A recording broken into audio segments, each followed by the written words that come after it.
Good afternoon, everyone. In today's clinical discussion, I'm going to talk about anti-anginal drugs or agents.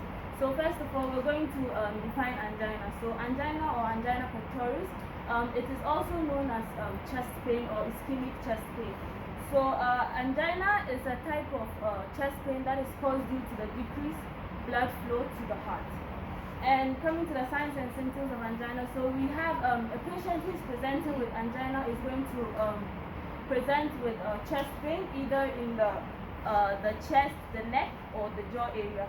And the pain is in, it can be a burning sensation, or it can also manifest as like chest-like, like fist-like type of chest pressure. So next we're going to talk about the types of angina. So we have three main types, that is the stable angina, unstable angina, and Prince-Metters or variant angina. So the pathophysiology, first we're going to discuss stable angina. Stable angina, so in stable angina, there is a plaque formed, that is a gradual plaque that is formed due to atherosclerosis. So in this, the plaque is obstructing airflow to the myocardial cells, and because this airflow has been, or the blood flow has been decreased, there is a decreased oxygen supply, and this decreased oxygen supply, when the patient has an increase in oxygen demand, the patient is going to experience ischemia, and this ischemia is going to manifest as a chest pain. And stable angina, so it normally is relieved when the patient takes medication or rests. And okay, then the next one we're going to talk about unstable angina. So unstable angina, it is when a plaque is formed due to atherosclerosis, but then by any chance or something, the plaque splits, like it splits, and because of the split, a thrombus or clot is formed.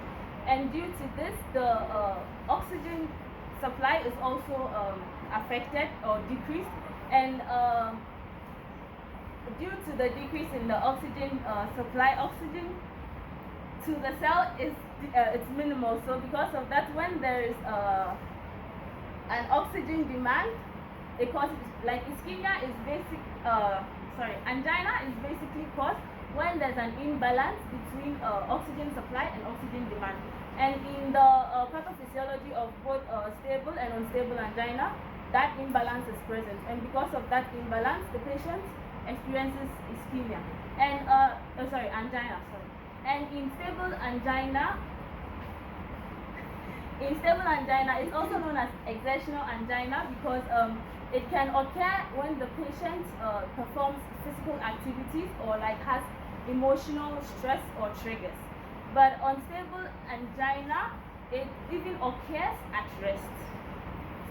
And there's the next one, we have Prince-Metters or variant angina. It's also called vasospastic angina. So this is not caused by atherosclerosis or plaque formation. It is as a result of the vessels constricting, that is vasospasm.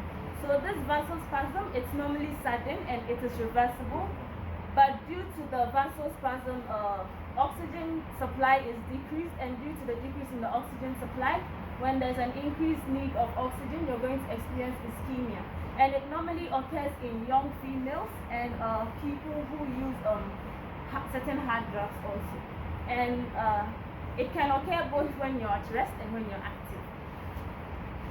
And we have coming to the non-pharmacological treatment. So non-pharmacological treatment, in non-pharmacological treatment, so the patient is advised to stop smoking, and for any patient who is having alcohol intake, you're advised to limit your alcohol intake, and also you have to keep a healthy diet and a healthy body weight. And for patients who have stable angina, they're not advised to perform strenuous activities or anything that could cause you to exert yourself. So for them, they just have to keep their bodies active but not perform any physical exertive actions. And also you should avoid stress and having large meals. Then we come to the pharmacological therapy. So in the pharmacological therapy, we have beta blockers, calcium channel blockers, we have nitrates and ranolazine. So I'm going to talk about beta blockers first. So the beta blockers that are most commonly used in angina, we have metoprolol, atenolol, and propranolol. So for those, the dose of propranolol, we have 80 to 120 mg/d, and metoprolol is 50 to 200 mg/d, whilst atenolol is 50 to 200 mg/d. So in beta blockers, the mechanism of action is that so they in angina, they act by decreasing the heart rate of the myocardial cells. They decrease the heart rate and the contractility, and by decreasing both the heart rate and the contractility, the cardiac output is going to be reduced. And when you reduce the cardiac output, then the oxygen demand is also going to decrease, and perfusion occurs, and by there, ischemia is also reduced. And beta blockers is not used in patients who are having COPD or asthma, because it can cause bronchospasm. So that is an effect that we do not want. And also in patients with diabetes, we cannot use beta blockers because beta blockers inhibit the SNS reflex. So for a patient who's having hypoglycemia, they need the SNS reflex to tell them that you're going into a hypoglycemic state. But then when you administer beta blocker, this drug blocks that SNS reflex. So the person becomes hypoglycemic unaware, like they're not aware of their hypoglycemic state. But then you can use beta blockers in patients who are post-MI, because it decreases mortality of post-MI patients, and also patients who are having hypertension. So the next class of drugs, we have CCBs.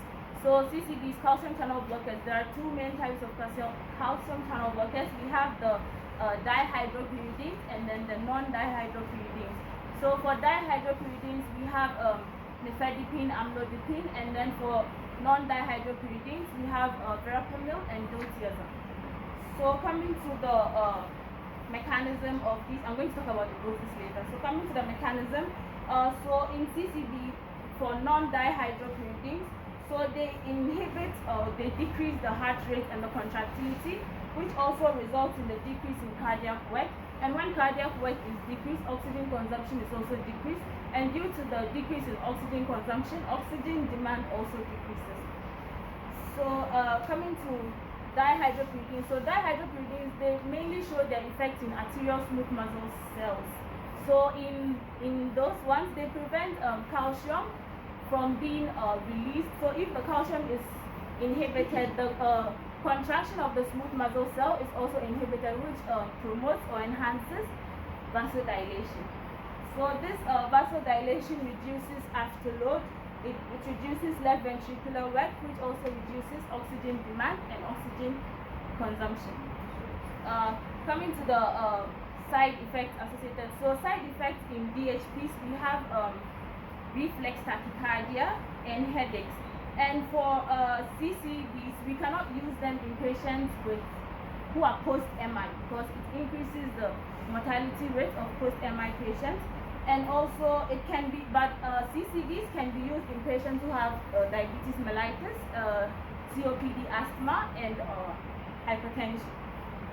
And in calcium channel blockers, mostly DHPs are preferred because they are more potent, and because they do not work directly, they work on the heart, but like not directly on the heart. So because of that, if the patient is having bradycardia and you need to give the patient CCB because he's not tolerating beta blockers, then you go for a DHP, because the DHP will act on the arterial smooth muscle cells and not on the nodal or contractile cells of the heart. And next we have the nitrates. So for nitrates, we have both the short-acting and the long-acting. So when a patient is presented with acute angina, like the first treatment you give for a patient who is having acute anginal attack is a sublingual nitroglycerin, or like a short-acting nitroglycerin. So the mechanism of the nitrate is that it normally acts in the larger vein, so it causes venodilation, and by causing the venodilation, it reduces the blood flow that is going to the right part of the heart, and because that amount of blood has been decreased, the blood being pumped to the left is also reduced, and because of that whole process, the cardiac work is also reduced, and then it reduces oxygen consumption and then oxygen demand. And so contraindications of nitrates is that you cannot use them in patients who are having right ventricular myocardial infarction, because already there the output of the blood going to the right side is decreased, but if you dilate it further, then it's going to cause a very significant drop in their blood pressure. Also, for patients, there's this caution for patients who are receiving nitrates. The thing is, if you're given short-acting nitrates, that's the nitroglycerin, the patient shouldn't like positional changes. You take the drug, you shouldn't lie down immediately or stand immediately, because it causes orthostatic hypotension. Because when you move from a sleeping position to a sitting position, there's a drop in your blood flow, and from a sitting to a standing, there's also a drop. So that drug further drops your blood flow. So because of that, patients who take those drugs shouldn't have they shouldn't move immediately. Another thing is that nitrates are avoided in patients who are taking phosphodiesterase 5 inhibitors, tadalafil and all those drugs, because they have the same effect as the nitrates.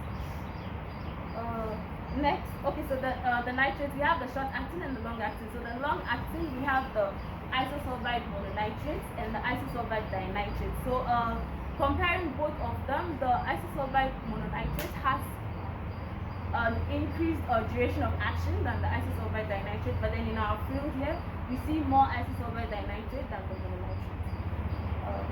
Next, we have sodium channel blocker, that's the ranolazine. So in the myocardial cells of the heart, we have this contractile myocardial cells. So they have this sodium channel, and when the sodium channel opens, it allows entry of sodium into the myocardial cells. And due to the influx of sodium, the concentration increases in the myocardial cells, whilst it decreases outside of the cell. So because of that, the sodium moves out of the cell, and as it is moving out of the cell, calcium enters. And when calcium enters this cell, it goes to it causes contraction of the cell, and then it normally happens in the diastolic phase. So the diastolic phase is when the heart muscles relax to allow blood to fill in. But then, because of the contraction that is occurring during the diastolic phase, the heart doesn't have the time to rest. It's always pumping. So that is when sodium channel blockers are given. So when the sodium channel blocker is given, it inhibits the entry of sodium, thereby inhibiting calcium entry and inhibiting contraction.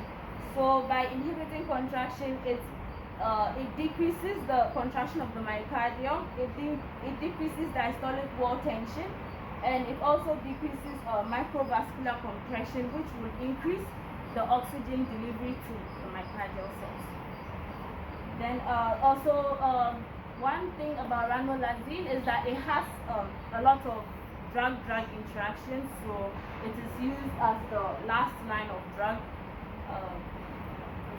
And ranolazine is also very efficient in patients who have arrhythmias. So coming to the doses of all those drugs, so for CCBs, amlodipine, we have 2.5 mg to 10 mg QID, and nifedipine is 10 to 40 mg TID. Then we have verapamil in the oral and IV form. So for oral, we have 80 to 160 mg TID, and then for IV, it's 5 to 10 mg TID. And for diltiazem, we have 30 to 90 mg QID. Then we come to ranolazine. So ranolazine, they administer 375 mg BD, but then you titrate it to 500 mg. And after 2 to 4 weeks, you can further increase it to 750 mg based on the clinical response of the patient. And for nitroglycerin, so the sublingual dose, we have 0.3 to 0.6 mg. So for the nitroglycerin, the doses are you take 3 doses 5 minutes apart from the.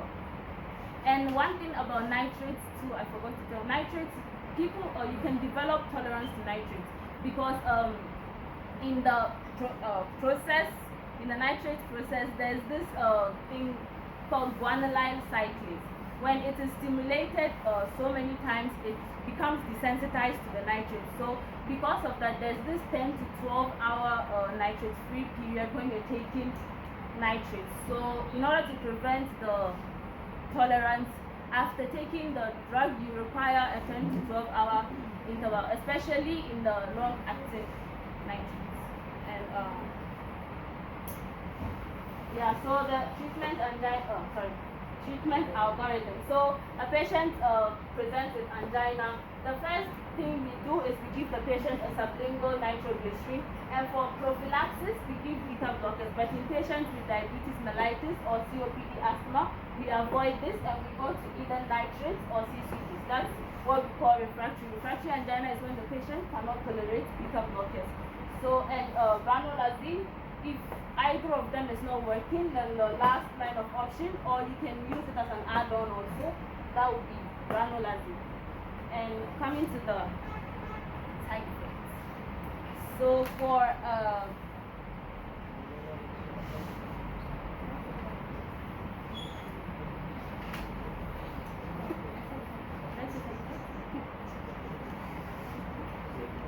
side effects.